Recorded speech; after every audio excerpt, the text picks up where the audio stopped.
आज इस मंच पर 3 पीढ़ियां बैठी हुई हैं। यह अपने आप में अद्भुत मंच है जिसने राजनीति की इतनी करवटें देखी हैं, इतनी सिलवटें देखी हैं कि उनके सामने भाषण देने का जो करेजा होना चाहिए, आज पहली बार मेरा करेजा थरथरा रहा है। मैंने असंख्य मंच पर अपनी बातों को रखा है। मेरा परिचय डॉक्टर अरुण कुमार। मैं मेरी स्कूली शिक्षा अपहर से लेकर रांची, झारखंड से लेकर दिल्ली एम्स तक हुई है।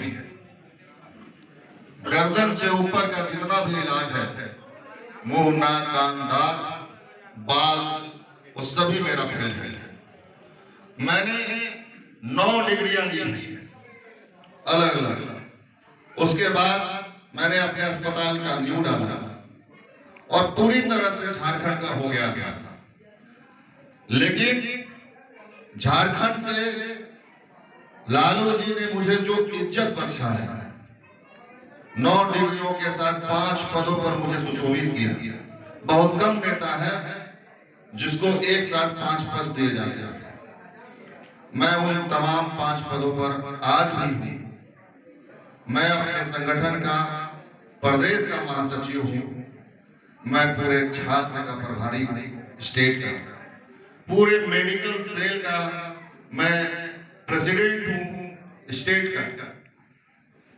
और राजनीतिक पार्टी के अलावे मेरा जो एसोसिएशन है जिससे मैंने डिग्री ली है, मैं झारखंड बिहार का जनरल सेक्रेटरी।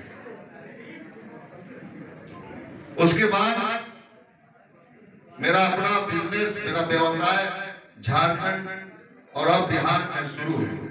मेरे बाबूजी पशुपालन में हैं। आप ही के बीच से, आप ही से शिक्षा लेकर आज वो इस मुकाम में है। सरकारी नौकरी, झारखंड सरकार को सेवा दे रहे हैं। जब यह एकीकृत बिहार था उस वक्त उनकी नौकरी हुई थी। मात्र 2 से 3 साल उनकी नौकरी शेष है, उसके बाद रिटायरमेंट है। तो हमारा पूरा परिवार अमनौर विधानसभा, सोबेपुर पंचायत, ग्राम बरियारपुर, भेल्दी थाना में निवास करेगा और हम सब कुछ समेट कर बिहार आए हैं। लेकिन अपने मन से नहीं,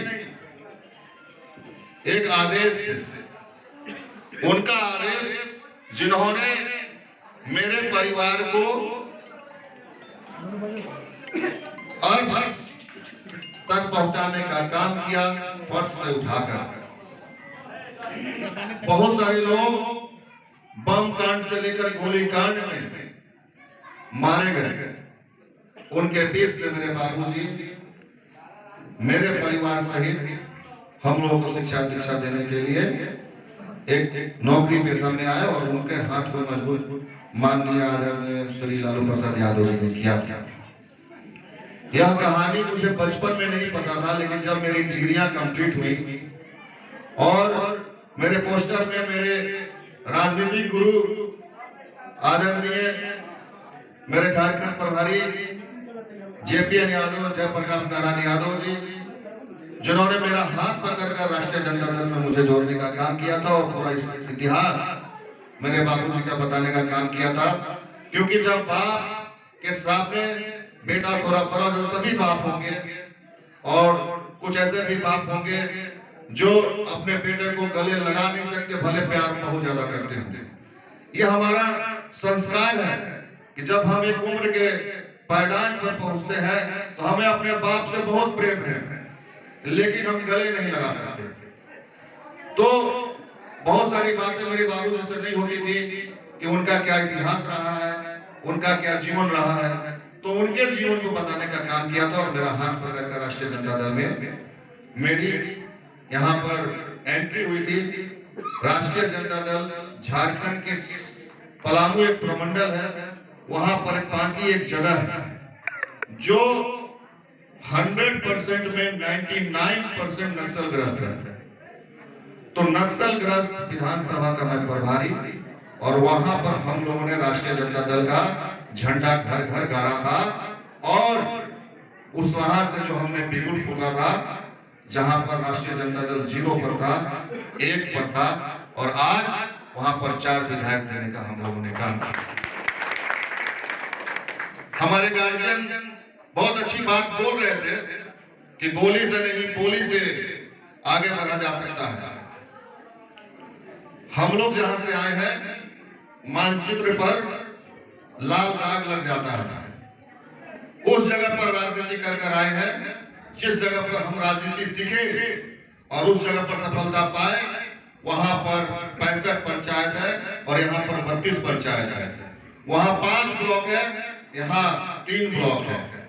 क्षेत्रफल की दृष्टि से भी छोटा है और आबादी की दृष्टि से भी छोटा है।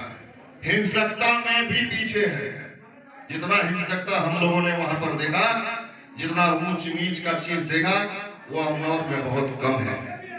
यहाँ के लोग गरीब हो सकते हैं, यहाँ के लोग पिछड़े हो सकते हैं, तकनीकी रूप से हो सकता कि इनके पास उतना तकनीकी विकास उनका ना हुआ हो सकता है सिर्फ फोन रिसीव करना और डायल करना जानते हो, और वहां के लोग तकनीकी रूप में थोड़े से हमसे आगे होंगे, लेकिन हमसे ज्यादा संस्कारी यहाँ के लोगों से वहां के लोग नहीं है।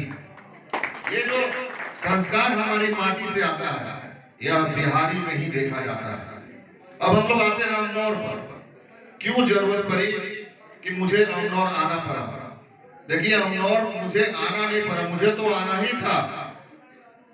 अमनौर मेरा घर है, गृह निवास है, पैतृक निवास है, मेरा सब कुछ तो यही है। मैं पढ़ने गया था, बसने नहीं गया।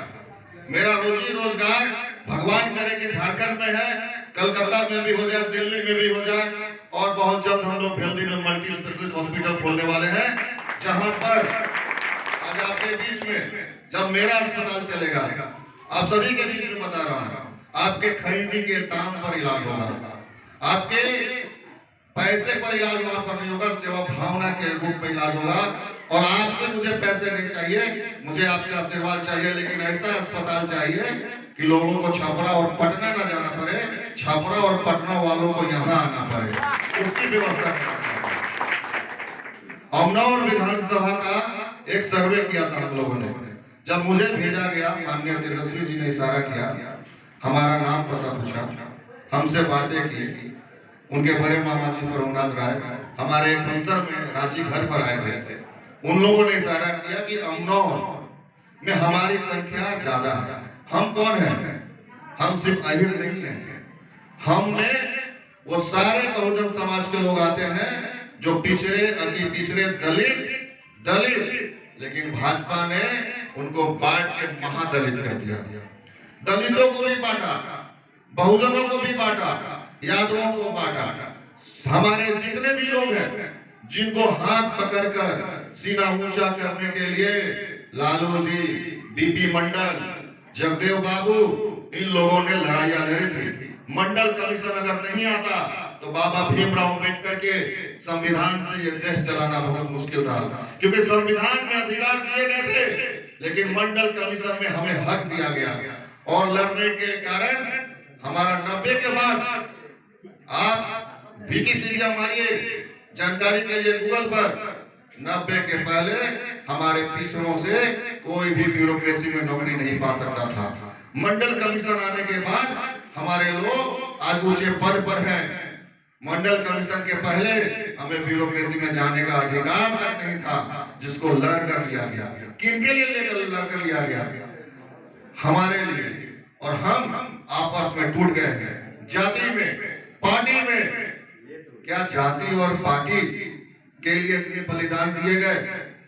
भगत सिंह जब घर से निकले थे तो यह सोचकर नहीं निकले थे कि हम दिखावा का लड़ाई लड़ेंगे, झूठ मूठ का जेल जाएंगे, और जब बाहर निकलेंगे तो देश का राष्ट्रपिता बना दिए जाएंगे, राष्ट्रपति बना दिए जाएंगे, प्रधानमंत्री बना दिए जाएंगे, कुछ नहीं होगा तो सीएम बना दिए जाएंगे, अरे कुछ नहीं होगा तो कम से कम मुखिया बना दिए जाएंगे, जिला परिषद, कुछ नहीं।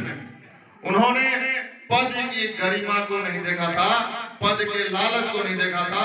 उन्होंने बस एक जुनून पर काम किया था कि मेरी आने वाली पीढ़ी स्वतंत्र भारत में जिए, इसलिए वो जेल गए और फांसी चढ़े। आप यहां तक स्टोरी जानते हैं, लेकिन आपको पता है फांसी के बाद भगत सिंह के शहीद का क्या किया गया? भगत सिंह के शरीर को अंग्रेजों ने, जैसे हम लोग कल में कुट्टी काटते हैं, उनके शरीर को काट दिया गया था और काट कर दफना दिया गया था। सोचिए क्या पीड़ा होगी। कितने तरीके से ऐसे महान स्वतंत्रता सेनानी के कारण ही आज हम स्वतंत्र भारत में जिंदा हैं।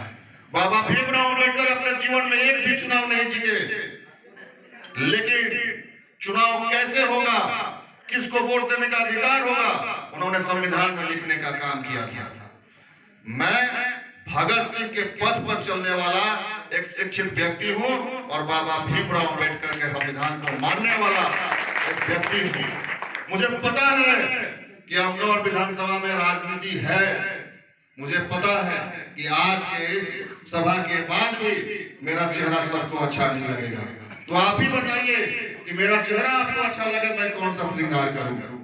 मैं वह पुजारी बनना चाहता हूं जिस रूप में आप देखना चाहते हैं। मैं राष्ट्रीय जनता दल को अमनौर विधानसभा में एक सीट देना चाहता हूं